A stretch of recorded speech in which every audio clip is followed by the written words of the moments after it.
yet, here's another set of facts. These are also empirical facts, and listen to this.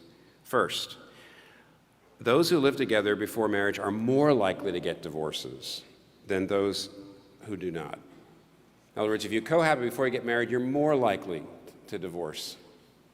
Secondly, in general, the earlier that sex is introduced to a relationship, the more likely that relationship is to break up.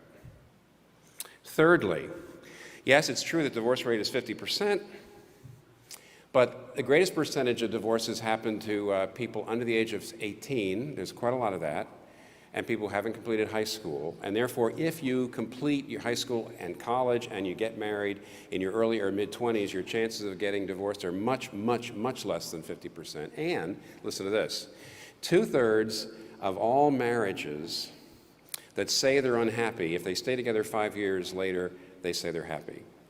2/3. And also, over the last 40 years, in general, 62% of all people who are married said they were very, not happy, but very happy with their marriage, and those numbers have stayed up.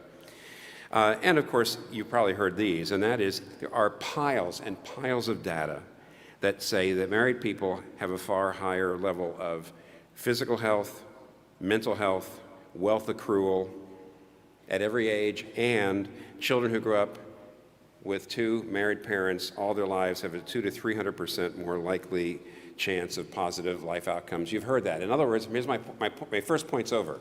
I'm done with my first point. What's the first point?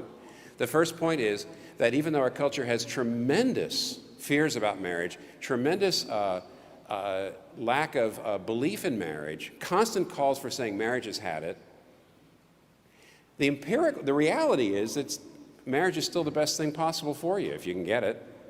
It's a great thing.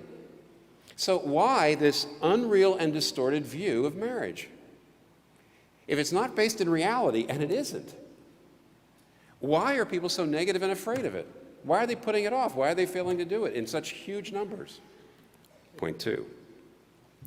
There are a couple of underlying attitudes, and here's the main thing. Essentially, there's been a change in our culture to the understanding of the purpose of marriage. There's been a change with regard to what is understood as the purpose of marriage.